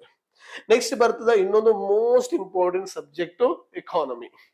ನೀವು ನೋಡಿ, ಇತ್ತೀಚಿನ ವರ್ಷಗಳಲ್ಲಿ UPSC ಆಗ್ಲಿ ಅಥವಾ ನಿಮ್ಮ ಈ KS ಆಗ್ಲಿ, ರೈಟ್, ಸೊ ಎರಡೂ ಕೂಡ ಏನ್ ಸಿಲೆಬಸ್ ಏನ್ ಬೇರೆ ಇಲ್ಲ, ರೈಟ್. ಸೊ ಎರಡನ್ನು ನೀವು ಕಂಪೇರ್ ಮಾಡಿದ್ರೆ the questions are being asked more on this. ಯಾಕೆ ಅಂದ್ರೆ ನೋಡಿ, ಜಾಗ್ರಫಿ ಓಕೆ, ಇದು ಕೂಡ ಕಾನ್ಸೆಪ್ಟ್, ಅದಕ್ಕಿಂತ ಕಾನ್ಸೆಪ್ಚುಯಲ್ ಬೇಸ್ಡ್ ಯಾವುದು ಅಂದ್ರೆ ನಿಮ್ಮ ಎಕಾನಮಿ. ಹಾಗಂತ ಹೇಳಿ ದ ಟಫೆಸ್ಟ್ ಅಲ್ಲ, ಓಕೆ, ರಿಲೇಟಿವ್ಲಿ ಟಫ್ ಅಷ್ಟೇ. ಆದ್ರೆ ಕರೆಕ್ಟ್ ಆಗಿ ಓದಿದ್ರೆ it is very easier. So ಹಾಗಾಗಿ ಎಕನಾಮಿ ಬಗ್ಗೆ ಹೇಳೋದಾದ್ರೆ the questions for all are conceptual based, right. Concepts ಮೇಲೆ ಲೈಕ್ ಆಲ್ಟರ್ನೇಟಿವ್ ಇನ್ವೆಸ್ಟ್ಮೆಂಟ್ ಫಂಡ್ ನೀವು ನೋಡಿದ್ರೆ, right, it's a very easy question, right. ನೀವು ಓದಿರ್ತೀರಿ ಯಾರಾದ್ರೂ ಎಕನಾಮಿ ಓದ್ಬೇಕಾದ್ರಾಗೆ ನೋಡಿ ಈಸಿಲಿ. ಆಮೇಲೆ ಈಕ್ವಿಟಿ ಶೇರ್ ಬಗ್ಗೆ, ಪ್ರೈಮರಿ ಡೆಫಿಸಿಟ್ ಬಗ್ಗೆ, ಫಿಸ್ಕಲ್ ಡೆಫಿಸಿಟ್ ಬಗ್ಗೆ, right. So the people who have stronger so with that of the economy wood have attended the questions, ಅರ್ಥ ಆಯ್ತಲ್ಲ. So ಹಾಗಾಗಿ ಇಲ್ಲಿ ರಿಲೇಟಿವ್ ಇದು ನಾನು ಎಂತ ಹೇಳ್ತೀನಿ ಅಂದ್ರೆ, ಓಕೆ, ಬಾರಿಂಗ್ ಫ್ಯೂ ಕ್ವೆಶನ್ಸ್, ಓಕೆ, ಇದನ್ನ ಓಕೆ ಅಂತ ಬರೀತೀನಿ. ಓಕೆ ಅಂದ್ರೆ ರಿಲೇಟಿವ್ಲಿ ಸೊ ಈಸಿಯರ್ ಅಂತ ಹೇಳ್ತೀನಿ. ಇವನ್ ಎಕನಾಮಿ ಕೂಡ ಅಷ್ಟೇ, ದ ಕ್ವೆಶನ್ಸ್ ಇದಕ್ಕೆ ಕಂಪೇರ್ ಮಾಡಿದ್ರೆ ಇನ್ನೂ ಈಸಿ ಇತ್ತಿದು. ಹಾಗಾಗಿ ಇದು ಕೂಡ I can call it as okay, would have attended and if you have the conceptual clarity. ಕೆಲವೊಂದು ಕ್ವೆಶನ್ಸ್ ಲೈಕ್ ಈಗ ಬಜೆಟ್, ಎಕನಾಮಿಕ್ ಸರ್ವೆ ಮೇಲೆ ಒಂದು ಕ್ವೆಶನ್ ಬಂದೈತೆ, ಅಂತ ಕ್ವೆಶನ್ ಓದಿದ್ರೆ ಅಟೆಂಡ್ ಮಾಡ್ತಿದ್ರಿ, ಇಲ್ಲಾಂದ್ರೆ ಮಾಡಕ್ ಆಗುದಿಲ್ಲ. ಅಂತ ಕ್ವೆಶನ್ ನಾನು ಹೇಳಿದ್ನಲ್ವಾ, ಈಗ 7 ಅಥವಾ 10 ಕ್ವೆಶನ್ಸ್ ಕೇಳಿದ್ರೆ 10ಕ್ಕೆ 10 ಬೇಕಾಗಿಲ್ಲ ನನಗೆ, ಬರೀ 8 ಕ್ವೆಶನ್ ನೀವು ನೋಡ್ಬೇಕಾಗ್ತದೆ. ಔಟ್ ಆಫ್ ಔಟ್ ಮಾಡೋದು ಬೇಡ. ಯಾಕಂದ್ರೆ ನೀವು ಔಟ್ ಆಫ್ ಔಟ್ ಎಲ್ಲಿ ಮಾಡೋದು ಪ್ರಯತ್ನ ಮಾಡ್ಬೇಕಂದ್ರೆ ಮೇನ್ಸ್ ಅಲ್ಲಿ. The mains is all about prelim, just qualify ಆಗ್ರಿ ನೀವು, ಅರ್ಥ ಆಯ್ತಲ್ಲ. ಯಾಕಂದ್ರೆ ನೀವು ಎಂತಿಂತ ಟ್ಯಾಲೆಂಟೆಡ್ ಹುಡುಗರು ಅಂದ್ರೆ ಎಷ್ಟು ಕಷ್ಟಪಟ್ಟು ಓದಿರ್ತಾರೆ, ಎಲ್ಲ ಮಾಡಿರ್ತಾರೆ, ಅವ್ರು ತಗೊಳ್ದಾಗ ಒಂದೇ ಒಂದು ನಿರ್ಧಾರ, ಎಲ್ಲಿ ಎಕ್ಸಾಮ್ ಹಾಲನ್ನ ಆ ಒಂದು 2 hours ಅಲ್ಲಿ ಅವರ ಫೇಟೇ ಚೇಂಜ್ ಆಗ್ತದ. ಅದಕ್ಕೆ ಹೇಳ್ತಾ ಇರೋದು ಬಿ ಕಾಶಿಯಸ್. ಆಮೇಲೆ ಇನ್ನೊಂದು ನನ್ನ ಪ್ರಕಾರ ಏನು ಅಂದ್ರೆ, you must have control over your emotions. ಯಾಕಂದ್ರೆ ಎಕ್ಸಾಮ್ ಅಲ್ಲಿ ಏನ್ ಅನ್ಸುತ್ತೆ ಅಂದ್ರೆ, ಇದು ಹಾಕ ನಡಿ, ಓಕೆ, ಅಟ್ಲೀಸ್ಟ್ 90 ಅಟೆಂಡ್ ಮಾಡಿದ್ರೆ ಒಂದು 110 ಯಾಕೆ ಬರಂಗಿಲ್ಲ ಅಂದು. ಆದ್ರೆ ಆ ಎಮೋಷನ್ಸ್ ಅನ್ನ ಯಾರು ಕಂಟ್ರೋಲ್ ಮಾಡ್ತಾರೆ ಅವರೇ ಟಾಪರ್ ಆಗ್ತಾರೆ. ಹಾಗೆ you have to control your emotions, ಆತನೇ ಟಾಪರ್, ಅರ್ಥ ಆಯ್ತಲ್ಲ. ಸೊ ಹಾಗಾಗಿ ಇಲ್ಲಿ ಎಕನಾಮಿ ನನ್ನ ಪ್ರಕಾರ so right, it's relatively okay, you would have attended. ನಾನು ಹೇಳಿದ್ನಲ್ಲ, ಅಗೈನ್ ಕೆಲವೊಂದು ಕ್ವೆಶನ್ಸ್ ಅನ್ನ ಬಿಟ್ಬಿಡಿ, ಅವೆಲ್ಲವೂ ಕೂಡ ಬಿಡ್ಬೇಕಿರೋ ಬಿಡ್ಲಿಕ್ಕೆ ಕೊಡ್ತಕ್ಕಂಥ ಕ್ವೆಶನ್ಸ್ ಗಳವು, ನೀವು ಔಟ್ ಆಫ್ ಔಟ್ ಮಾಡೋ ಅವಶ್ಯಕತೆ ಇಲ್ಲ. ಅರ್ಥ ಆಯ್ತಲ್ಲ. ಸೊ ಆಮೇಲೆ ಇನ್ನೂ ಕೆಲವೊಂದು ಕ್ವೆಶನ್ಸ್ ಅನ್ನ ಹೇಳ್ಬೇಕಂದ್ರೆ ಕರೆಂಟ್ ಅಫೇರ್ ಲಿಂಕ್ ಮಾಡಿ ಕೇಳಿದಾನೆ. ಈ ಕರೆಕ್ಟ್ ಆಗಿ ನೋಡಿದ್ರೆ ಸಬ್ಕಿ ಮಿನರಾಲಜಿ ಮೇಲೆ ಕ್ವೆಶನ್ಸ್ ತುಂಬಾ ಬಂದಿದೆ, ಮಿನರಲ್ಸ್ ಮೇಲೆ ಇದು ಕೂಡ ಎಕ್ಸ್ಪೆಕ್ಟೆಡ್. ನಾವು ಕ್ಲಾಸ್ ಅಲ್ಲಿ ಹೇಳ್ತಾ ಇದ್ವಿ ಕ್ರಿಟಿಕಲ್ ಮಿನರಲ್ಸ್ ಬಗ್ಗೆ ಕ್ವೆಶನ್ ಕೇಳ್ತಾರೆ. ಇಂಡಿಯಾ MSP ಮೆಂಬರ್ ಆಗೈತಿ, ಆಮೇಲೆ ಐಸೆಟ್ India and the USA have been doing fabulous the phenomenal work ಅಂತ ಹೇಳ್ತಾ ಇದ್ವಿ. ಹಾಗಾಗಿ ಇದ್ರ ಮೇಲೆ ಕ್ವೆಶನ್ಸ್ ಕೇಳಿದಾರೆ ನೋಡಿ. ಇದನ್ನೇ ಮತ್ತೆ ನೀವು ನೋಟಿಫೈಡ್ ಮಿನರಲ್ಸ್ ಮೇಲೆ ಕ್ವೆಶನ್ ಬಂದೈತಿ, ಕ್ರಿಟಿಕಲ್ ಮಿನರಲ್ಸ್ ಮೇಲೆ ಬಂದೈತಿ, ಮೇಜರ್ ಮಿನರಲ್ಸ್ ಮೇಲೆ ಬಂದೈತಿ, ಮೈನರ್ ಮಿನರಲ್ಸ್ ಮೇಲೆ ಬಂದೈತಿ, ರೈಟ್. ಆಮೇಲೆ ನಿಮ್ಮದ mines and minerals development and regulation act 1957 ಬಗ್ಗೆ ಬಂದೈತಿ. ಇವೆಲ್ಲ ಕರೆಂಟ್ ಅಫೇರ್ ಅಲ್ಲಿ ಇದೆ. ಓಕೆ, ಯಾರಾದ್ರೂ ಕೂಡ PIB ಅನ್ನ ಕರೆಕ್ಟ್ ಆಗಿ ನೋಡ್ಕೊಂಡಿದ್ರೆ ಯು ವುಡ್ ಹ್ಯಾವ್ ಅಟೆಂಡೆಡ್. ಆಮೇಲೆ ಇನ್ನೊಂದ್ ಬರೀ ಓದೋದು ಇಂಪಾರ್ಟೆಂಟ್ ಅಲ್ಲ, ಅದೇ ಹೇಳೋದು ಅಂಡರ್ಸ್ಟ್ಯಾಂಡಿಂಗ್ ಮಾಡ್ಕೊಳ್ಳಿ. ಯಾಕಂದ್ರೆ ನಿಮ್ಗೆ ಗೊತ್ತಿದೆ ಕ್ರಿಟಿಕಲ್ ಮಿನರಲ್ಸ್ ಎಷ್ಟು ಇಂಪಾರ್ಟೆಂಟ್. ಸೆಮಿ ಕಂಡಕ್ಟರ್ ಇಂಡಸ್ಟ್ರಿ ನಿಮ್ಗೆಲ್ಲ ಗೊತ್ತಾ ಇದೆ, ಬೇರೆ ಬೇರೆ ಇಂಡಸ್ಟ್ರಿಯ ಒಂದು ಬೆಡ್ ರಾಕ್ ಅಂತ ಹೇಳಿ ಕರಿತೀನಿ ನಾನು. ಸೊ ಹಾಗಾಗಿ ಇಲ್ಲಿ ಕ್ವೆಶನ್ಸ್ ಬಂದಿದೆ ನೋಡಿ. ಇದನ್ನೇ ಮತ್ತೆ ಲಿಂಕ್ ಮಾಡಿ ಅಂತ ಕೇಳಿದಾನೆ, ಯಾವುದು ಬ್ಯಾಟ್ರಿ ಟೆಕ್ನಾಲಜಿ, ಬೀಟ್ ಲಿಥಿಯಮ್, ಅವೆಲ್ಲ ಕ್ವೆಶನ್ಸ್ ಬಂದಿದೆ ಅಲ್ಲ, ಫ್ಯೂಲ್ ಸೆಲ್ಸ್, ರೈಟ್. ಇದು ಕೂಡ ದ ಎಕ್ಸ್ಪೆಕ್ಟೆಡ್ ಕ್ವೆಶನ್. ಹಾಗಾಗಿ ಎಕನಾಮಿ ಎಲ್ಲಾದ್ರೂ ಓದ್ಕೊಳ್ಳಿ ಅಂಡ್ ನೋಡೋಣ, ಮತ್ತೆ ಬೇರೆ ಕಡೆ ಇಲ್ಲಾದ್ರೂ ಲಿಂಕ್ ಮಾಡ್ಕೋಬಹುದು. ಅದೇ ಹೇಳೋದು UPSC ಸಿಲೆಬಸ್ ಹೆಂಗಿದೆ ಅಂತ ಅಂದ್ರೆ ಅದು ಎಕನಾಮಿ ಸಬ್ಜೆಕ್ಟ್ ತರ ನೋಡಿದ್ರೆ ಎಕನಾಮಿ, ಜಾಗ್ರಫಿ ಸಬ್ಜೆಕ್ಟ್ ತರ ನೋಡಿದ್ರೆ ಜಾಗ್ರಫಿ, ಎನ್ವಿರಾನ್ಮೆಂಟ್ ಸಬ್ಜೆಕ್ಟ್ ತರ ನೋಡಿದ್ರೆ environment. And we can't say exactly ಇದೇ ಪೇಪರ್. ಈಗ ನಾವ್ ಹೇಳ್ತಿರ್ತೇವೆ ಪೊಲಿಟಿಯಿಂದ ಇಷ್ಟು ಕ್ವೆಶನ್ಸ್ ಬಂತು, ಇಟ್ಸ್ ಅಪ್ ದ ಪರ್ಸೆಪ್ಷನ್ ಇರ್ತದೆ. ಯಾಕಂದ್ರೆ ಪೊಲಿಟಿನೂ ಆಗಿರ್ಬೋದು, ಗವರ್ನೆನ್ಸು ಆಗಿರ್ಬೋದು, ಅರ್ಥ ಆಯ್ತಲ್ಲ. ಅಥವಾ ಅದನ್ನ ಬೇರೆ ತರ ಈಗ ನೋಡಿ, ಫಾರ್ ಎಕ್ಸಾಂಪಲ್ ನೆಕ್ಸ್ಟ್ ಈಗ ಇದ್ರಲ್ಲಿ ಇಂಟರ್ನ್ಯಾಷನಲ್ ರಿಲೇಶನ್ಶಿಪ್ ಅಲ್ಲಿ ಕೂಡ ನಾವು ಓದ್ತಿರ್ತೀವಿ ಯಾವ್ದನ್ನ ಆಪ್ಕಿ ಇನ್ಸ್ಟಿಟ್ಯೂಷನ್ಸ್, ರೈಟ್. ಅದನ್ನ ಪೊಲಿಟಿಯಲ್ಲೂ ಕೂಡ ಓದ್ಬೋದು. ಸಮಜ್ ಬೇರೆ ಹಿಂಗೆ ಅಂತ ಹೇಳಕ್ ಅದು ಬರೋದಿಲ್ಲ ಅಂತ, ರೈಟ್. ಸೊ ಹಾಗಾಗಿ ಇದು ಎಕನಾಮಿ. ಓಕೆ, ನೆಕ್ಸ್ಟ್ ಬರ್ತದೆ ಇಲ್ಲಿ ಎನ್ವಿರಾನ್ಮೆಂಟ್. UPSC ನಾನು ಆಲ್ವೇಸ್ ಹೇಳ್ತಾ ಇದ್ದೆ. ಸೊ ಗಿ ಬಗ್ಗೆ ತುಂಬಾನೇ ಇಂಪಾರ್ಟೆಂಟ್, ತುಂಬಾ ಕ್ವೆಶನ್ಸ್ ರಿಪೀಟ್ ಆಗ್ತವೆ ಅಂತ. ಗಿ ಅಂದ್ರೆ ನಾರ್ಮಲಿ ಗವರ್ನೆನ್ಸ್, ಎಕಾನಮಿ, ಎನ್ವಿರಾನ್ಮೆಂಟ್. ಆದ್ರೆ ಈ ಸಾರಿ ಎನ್ವಿರಾನ್ಮೆಂಟ್ ಮೇಲೆ ಕ್ವೆಶನ್ಸ್ ಕಡಿಮೆ ಆಗಿದೆ, ಅರ್ಥ ಆಯ್ತು. ಹಾಗೆ ಅದನ್ನೇ ಹೇಳ್ತಾ ಇದ್ದೀನಿ ನಾನಿಲ್ಲಿ ನೋಡಿ ಸರ್. ಹಾಗಿದ್ರೆ ಬ್ಯಾಟ್ರಿ ಟೆಕ್ನಾಲಜಿ ಅಂತ ನೋಡ್ರೆ ಅದು ಎನ್ವಿರಾನ್ಮೆಂಟ್ ಅಲ್ಲಿ ಆಡ್ ಮಾಡ್ಕೋಬಹುದು. ಸಮಜ್ ಬೇರೆ ಹಿಂಗೆ ಅಂತ ಹೇಳಕ್ ಬರೋದಿಲ್ಲ ಅದು ಎಕ್ಸಾಕ್ಟ್ ಆಗಿ. ಯಾಕಂತಂದ್ರೆ ಫಾರ್ ಎಕ್ಸಾಂಪಲ್ ಈ ನೋಡಿ, if I want to say that ಏನೇನ್ ಹಾಗಿದ್ರೆ ನಿಮ್ಮ NCDs ಅಂತ ಏನದು nationally determined NDCs, right, the nationally determined contributions ಏನಿದೆ, so that's of the developing countries contributions ಅಥವಾ आपके ಕಮಿಟ್ಮೆಂಟ್ಸ್ ಏನಿದೆ ಅಲ್ವಾ, updated also called as a Panchamrit ಏನಿದೆ ಅಲ್ವಾ, ಅದರಲ್ಲಿ ಒಂದೇನಿದೆ ಹಾಗಿದ್ರೆ ರೆನ್ಯೂವಬಲ್ ಎನರ್ಜಿ. ಹಾಗಾದ್ರೆ ಈಗ ನೋಡಿ, ಫಾರ್ ಎಕ್ಸಾಂಪಲ್ ಈಗ ಕೆಲವೊಂದು ಸ್ಕೀಮ್ಸ್ ಬಂದಿದೆ, ಲೈಕ್ ಅದು ನಿಮ್ಮ ಪ್ರಧಾನಮಂತ್ರಿ ಸೌರಘರ್. ಓಕೆ, ಆ ಒಂದು ಯೋಜನೆಯನ್ನು ನೀವು ನೋಡಿದ್ರು ಕೂಡ ಅದನ್ನ ಇಲ್ಲಿ ಕೂಡ ಆಡ್ ಮಾಡ್ಕೋಬಹುದು, ಇಲ್ಲಾಂದ್ರೆ ಗವರ್ನೆನ್ಸ್ ಅಲ್ಲೂ ಕೂಡ ಆಡ್ ಮಾಡ್ಕೋಬಹುದು. And we can say exactly ಇದೇ ಸಬ್ಜೆಕ್ಟ್ ಅಂತ ಹೇಳಕ್ ಬರೋದಿಲ್ಲ ಅಂತ ಹೇಳಕ್ ಬಂದೆ. ಇಲ್ಲಿ ಎನ್ವಿರಾನ್ಮೆಂಟ್ ಮೇಲೆ ನೋಡಿದ್ರೆ ಓಕೆ, ರಿಲೇಟಿವ್ಲಿ ಕ್ವೆಶನ್ಸ್ ಕಡಿಮೆ, ಎನ್ವಿರಾನ್ಮೆಂಟ್ ಪ್ಲಸ್ ಅಗ್ರಿಕಲ್ಚರ್ ಅಂತ ಹೇಳಿ. ಸೊ ರಿಲೇಟಿವ್ಲಿ ಕ್ವೆಶನ್ಸ್ ಸ್ವಲ್ಪ ಕಡಿಮೆ ಬಂದಿದೆ, ಬಟ್ ಓಕೆ. ಅಂಡ್ ಇದೇ ಟ್ರೆಂಡ್ ಇರ್ಲಿಕ್ಕೆ ಸಾಧ್ಯ ಇಲ್ಲ. ಯಾಕೆ ಅಂತಂದಾಗ ಹೇಳಿದ್ನಲ್ವಾ, UPSC is nothing but unpredictable. ಹಾಗಾಗಿ ನೀವು ಎಲ್ಲಾ ಸಬ್ಜೆಕ್ಟ್ ಅಲ್ಲಿ ಕೂಡ ಸ್ವಲ್ಪ ಕಮಾಂಡ್ ಇರ್ಬೇಕಾಗ್ತದೆ. ಅದಾದ ನಂತರ ಬರ್ತದ ಪೊಲಿಟಿ. ನೋಡಿ ಈ ಸಾರಿ ಕೂಡ ಅಷ್ಟೇ, ಯಾರು ಪೊಲಿಟಿ ಚೆನ್ನಾಗಿ ಓದ್ಕೊಂಡಿರ್ತಾರೆ, the questions for straight hitting. ಅರ್ಥ ಆಯ್ತಲ್ಲ, ಕೆಲವೊಂದು ಕ್ವೆಶನ್, ಒಂದೆರಡು ಕ್ವೆಶನ್ ಬಿಟ್ರೆ ಎಲ್ಲಾ ಕ್ವೆಶನ್ಸ್ ಕೂಡ ನೀವು ಲಕ್ಷ್ಮೀಕಾಂತ್ ಅಲ್ಲೇ ಇದೆ and you would have attended. ಅರ್ಥ ಆಯ್ತಲ್ಲ. ಸೊ ಆಮೇಲೆ ಇನ್ನೊಂದು ಕ್ವೆಶನ್ಸ್, ಕೆಲವೊಂದು ಕ್ವೆಶನ್ಸ್ ಹೆಂಗ್ ಕೇಳಿದಾನೆ ಅಂತವ್ರು ಈ ಸಾರಿ ಕೂಡ ಈ ಸುಪ್ರೀಂ ಕೋರ್ಟ್ ಕೇಸಸ್ ಇರುತ್ತಲ್ವಾ, ಕೇಸ್ ಲಾಸ್ ಅಂತ ಏನ್ ಕರಿತೀವಲ್ಲ, ಈ ಕೇಸ್ ಲಾಸ್ ಮೇಲೆ ಸ್ಟೇಟ್ಮೆಂಟ್ ಅನ್ನ ಫ್ರೇಮ್ ಮಾಡಿ ಕೇಳಿದಾನೆ. ಅದು every year UPSC does. So ಹಾಗಾಗಿ ನೀವು ಏನೇ ಓದ್ಬೇಕಾದ್ರೆ ಸರ್ ತರ ಓದ್ಕೋಬೇಕು, ರೈಟ್. ಈಗ ಪೊಲಿಟಿ ಓಕೆ ಇರುತ್ತೆ ಅದು, ಈಗ ಪೊಲಿಟಿ ಸಬ್ಜೆಕ್ಟ್ ಅಂತ ತೆಗೆದುಕೊಂಡಾಗೆ ಒಂದು ಲಕ್ಷ್ಮೀಕಾಂತ್ ಬೇಸಿಕ್ ಅಂತ ಪ್ಲಸ್ ಕರೆಂಟ್ ಅಫೇರ್ ಅಲ್ಲಿ ಅದೇ ಬೇರೆ ಬೇರೆ ನೀವು ಡಿವಿಷನ್ ಮಾಡ್ಕೊಂಡು ಅದನ್ನ ಓದ್ಬೇಕು ಆಗ್ತದೆ, ರೈಟ್. ಹಾಗಾಗಿ ರಿಲೇಟಿವ್ಲಿ ಇದು ಕೂಡ ಅಷ್ಟೇ. ಇಲ್ಲಿ ಸ್ವಲ್ಪ ಕ್ವೆಶನ್ ಏನ್ ಬಂದಿತ್ತಲ್ಲ ಸ್ವಲ್ಪ ಮಾಡರೇಟ್ ಇತ್ತಿದ್ದು, I am not say difficult, moderate. ಯಾಕೆಂದಾಗ ಆರ್ಟಿಕಲ್ 6 ರಿಪೀಟೆಡ್ ಆಗಿ ನ್ಯೂಸ್ ಅಲ್ಲಿ ಇದೆ. ಆಮೇಲೆ ಇನ್ನೊಂದು G20 ಇಂಡಿಯನ್ ಹೋಸ್ಟ್ ಮಾಡಿತ್ತು ಪ್ರೆಸಿಡೆಂಟ್, ಪ್ರೆಸಿಡೆನ್ಸಿನ ಮಾಡ್ಕೊಂಡಿತ್ತು. ಅದರಲ್ಲಿ ಕೂಡ one of the climate finance ಅಂತ ಇತ್ತು, ಅರ್ಥ ಆಯ್ತಲ್ಲ. ಸೊ ಹಾಗಾಗಿ ಇದು ಸ್ವಲ್ಪ ಎಕ್ಸ್ಪೆಕ್ಟೆಡ್ ಆಗಿತ್ತು. ಸೊ ಹಾಗಾಗಿ ಕೆಲವೊಂದು questions like spices in the news, ಆ ಸ್ಪೆಷೀಸ್ ಇನ್ ದ ನ್ಯೂಸ್ ನಾನು ಹೇಳಿದ್ನಲ್ವಾ, ಅವೆಲ್ಲ ಹೆಂಗೆ ಅಂತ ಅಂದಾಗೆ ನಿಮ್ಮ ಲಕ್ ಇದ್ದಂಗೆ ಅದು. ಯಾಕೆಂದ್ರೆ ಎಷ್ಟೊಂದು ಸ್ಪೆಷೀಸ್ ಇರುತ್ತೆ. ಓಕೆ, ಒಂದ್ ವೇಳೆ ನೀವು ಓದಿದ್ ಕೇಳಿದ್ರೆ ಓಕೆ, ಆದ್ರೆ ಇಲ್ಲಾಂದ್ರೆ ಅದ್ರ ಕೆಲವೊಂದು ಕ್ವೆಶನ್ಸ್ ಅನ್ನ ಬಿಡ್ಬೇಕಾಗ್ತದೆ. ಆಮೇಲೆ ಕೆಲವೊಂದು ಹೇಳಿದ್ನಲ್ಲ ಸ್ವಲ್ಪ ಡಿಫಿಕಲ್ಟ್, ಕೆಲವೊಂದು ಕ್ವೆಶನ್ಸ್ ವೆರಿ ಡಿಫಿಕಲ್ಟ್, ಬಟ್ ಅದು ಬಿಟ್ರೆ ಕೆಲವೊಂದು ರಿಲೇಟಿವ್ಲಿ ಮಾಡರೇಟ್ ಆಗಿತ್ತು. ಸೊ ಪೊಲಿಟಿ ಕೂಡ ಅಷ್ಟೇ, ಸೊ ರಿಲೇಟಿವ್ಲಿ ಸೊ ಮಾಡರೇಟ್ ಆಗಿದೆ, right. The moderate questions are being asked ಅಂತ ಹೇಳ್ತೀನಿ, ರೈಟ್. ಅದಾದ ನಂತರ ಸೈನ್ಸ್ ಅಂಡ್ ಟೆಕ್ನಾಲಜಿ ನಾವು ಹೇಳಿದ್ವಿ, always UPSC focuses over the emerging technologies. ನಾ ಹೇಳಿದೆ ಬ್ಯಾಟ್ರಿ ಟೆಕ್ನಾಲಜಿ ಏನಾದ್ರೂ ಆಡ್ ಮಾಡ್ಕೊಳ್ಳಿ, ಕ್ರಿಟಿಕಲ್ ಮಿನರಲ್ಸ್ ನಾ ಹೇಳಿದೆ ಅದನ್ನು ಅಲ್ಲಾದ್ರೂ ಯು ಕ್ಯಾನ್ ನೋಡಿ, ಜಿಯೋಗ್ರಫಿಯಲ್ಲಿ ಕೂಡ ಕ್ರಿಟಿಕಲ್ ಮಿನರಲ್ಸ್ ಓದ್ತೀರಿ, ಅಥವಾ ಎಕನಾಮಿ ಎಲ್ಲಾದ್ರೂ ಓದ್ತೀರಿ, ಅಥವಾ even you can add in where science and technology ಎಲ್ಲಾದ್ರೂ ಓದ್ಬೋದು. ಅರ್ಥ ಆಯ್ತಲ್ಲ? ಹಾಗಾದ್ರೆ ರಿಲೇಟಿವ್ಲಿ ಅಪ್ಕಿ ಎಮರ್ಜಿಂಗ್ ಟೆಕ್ನಾಲಜೀಸ್ ಮೇಲೆ ಕ್ವೆಶನ್ಸ್ ಕೇಳಿದ್ದಾರೆ. ಯಾಕೆ ನೋಡಿ, ನೀವು 2023-24 ಆ ಟ್ರೆಂಡ್ ಅನ್ನು ನೋಡಿದ್ರೆ ಗ್ರೀನ್ ಹೈಡ್ರೋಜನ್ ಬಗ್ಗೆ ಕ್ವೆಶನ್ ಬಂದಿತ್ತು. ಹಾಗಾದ್ರೆ green hydrogen next question would be ಏನ್ ಕೇಳ್ಬೋದು ಅಂತ ಅನ್ಕೋಬಹುದು, ಫ್ಯೂಲ್ ಸೆಲ್ಸ್. ಹಾಗಿದ್ರೆ ಎಸ್, ಈ ವರ್ಷ ಕೂಡ again he was asked about the fuel cells related questions ಕೇಳ್ಬಿಟ್ಟಿದ್ದಾರೆ. ಅರ್ಥ ಆಯ್ತಾ? ಒಂದ್ 2-3 ಕ್ವೆಶನ್ಸ್ ಓಕೆ ಅಪ್ಕೆ ಫ್ಯೂಲ್ ಸೆಲ್ಸ್ ಬೇಸ್ ಮತ್ಲಬ್ ಇನ್ಕ್ಲೂಡಿಂಗ್ ದ ಬ್ಯಾಟರಿ ಟೆಕ್ನಾಲಜೀಸ್ ಮೇಲೆ ಕ್ವೆಶನ್ಸ್ ಅನ್ನ ಈತ ಕೇಳಿದಾನೆ. ಸೊ ಹಾಗಾಗಿ ಇದು ರಿಲೇಟಿವ್ಲಿ ಎಸ್, ಯಾರು ಓದಿರ್ತಾರೆ ಅವ್ರಿಗೆ ಈಸಿನೇ ಆಗಿರುತ್ತೆ. ರಿಲೇಟಿವ್ಲಿ ಇದನ್ನು ಕೂಡ ನಾನು ಏನ್ ತಗೊಂಡ್ಬರ್ತೀನಿ ಇಲ್ಲಿ, ಸೊ ಮಾಡರೇಟ್. ಸರ್ ಯಾಕೆ ನೀವು ಯಾವ್ದು ಡಿಫಿಕಲ್ಟ್ ಹೇಳ್ತಾ ಇಲ್ಲ ಅಂದ್ರೆ ನಾನು ಇಲ್ಲಿ ಓನ್ಲಿ ಪಾಸಿಂಗ್ ನೋಡ್ತಾ ಇದ್ದೀನಿ. I am not talking about to make or else to get the out of out, and even it is not required ಅಲ್ವಾ. ಹಾಗಾಗಿ ಜಸ್ಟ್ ಪಾಸಿಂಗ್ ಎಷ್ಟು ಬೇಕಾದ್ರೂ ನೋಡ್ತಾ ಇದ್ದೀನಿ. ಇನ್ನೊಂದು ನಾನು ಹೇಳಿದೆ ಗವರ್ನೆನ್ಸ್. ಆಕ್ಚುಲಿ UPSC ಓಕೆ ಇದ್ರ ಮೇಲೆ ಕೂಡ ಕ್ವೆಶನ್ಸ್ ಕೇಳ್ತಾರೆ. ಗವರ್ನೆನ್ಸ್ ಉದ್ದೇಶ ಒಂದೇಪ, because you are working for the government and you must know about your family, and because if you are a bureaucrat anta andre you are the family of the government, and being a family member and you must know about your family, that's a government. ಹಾಗಾಗಿ ಈ ಸಾರಿ ಕೂಡ ಕೆಲವೊಂದು questions ಬಂದಿದೆ, ನೀವು correct ಆಗಿ ನೋಡ್ಕೊಂಡ್ರೆ ನಾನು ಹೇಳ್ತಾ ಇರ್ತೀನಿ ಸರ್ ಗವರ್ನೆನ್ಸ್ ಅಂದ್ರೆ ಏನೇನು ಓದ್ಬೇಕು, ಡೆಮೋಕ್ರೆಟಿಕ್ ಇನ್ಸ್ಟಿಟ್ಯೂಷನ್ಸ್ ನೋಡ್ಕೊಳ್ರಪ್ಪ, ಸುಪ್ರೀಂ ಕೋರ್ಟ್ ಜಜ್ಮೆಂಟ್ಸ್ ಅನ್ನು ನೋಡ್ಕೊಳ್ರಪ್ಪ, ಆಕ್ಟ್ ಗಳನ್ನ ನೋಡ್ಕೊಳ್ರಪ್ಪ, ರೈಟ್. ಈಗ ಡೆಮೋಕ್ರೆಟಿಕ್ ಇನ್ಸ್ಟಿಟ್ಯೂಷನ್ ನೋಡಿದ್ರೆ ಎಲ್ಲಾ ಕರೆಂಟ್ ಅಫೇರ್ ಅಲ್ಲಿದೆ. ಫಾರ್ ಎಕ್ಸಾಂಪಲ್ ED ತಗೊಂಡ್ರಿ, ಅಥವಾ ಡೈರೆಕ್ಟರೇಟ್ ಆಫ್ ರೆವಿನ್ಯೂ ಇಂಟೆಲಿಜೆನ್ಸ್ ಅನ್ನ ತಗೊಳ್ಳಿ. ಸೊ ರೈಟ್, ಇವೆಲ್ಲವೂ ಕೂಡ ಕರೆಂಟ್ ಅಫೇರ್ ಅಲ್ಲಿ ಇದೆ. ಕ್ವೆಶನ್ಸ್ ಫಾರ್ ಓಕೆ, ಯಾರು ಕರೆಂಟ್ ಅಫೇರ್ 1-2 ವರ್ಷದಿಂದ ಓದ್ತಾ ಇರ್ತೀರಿ ನಿಮ್ಗೆ ಅದು ಈಸಿ ಆಗಿರುತ್ತೆ. ಅರ್ಥ ಆಯ್ತಲ್ಲ? ಸೊ ಹಾಗಾಗಿ ಇದು ಕೂಡ ರಿಲೇಟಿವ್ಲಿ ಯಾರು ಓದಿಲ್ಲ ಅವರಿಗೆ ಡಿಫಿಕಲ್ಟ್ ಆಗಿರುತ್ತೆ. ಅದು ಬಿಟ್ರೆ ಇದು ಮಾಡರೇಟ್ ಇದೆ, ರೈಟ್.